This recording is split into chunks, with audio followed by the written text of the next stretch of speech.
दोस्तों आ क्रैंक जे जी 45 लाख रुपये जी दी माली कीमत जे इस साइड तो दे सकते जे 12 सिलेंडर इंजन दी जे और 1 मैगावाट का इंजन आ जी क्रैंक जे।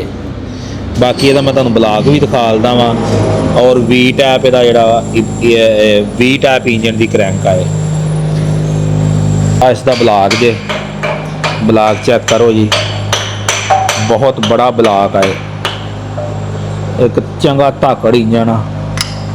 इस साइड तो मैं तुहानूं दिखा देता आ दे सकते तुसीं परकन का इंजन है।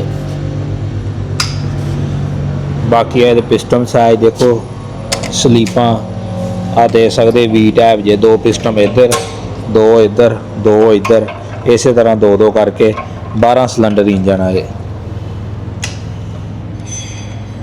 बाकी इस दे आ पिस्टन पे जे, आ पिस्टन दे सकते जे, किहड़े किहड़े हैवी पिस्टन आ।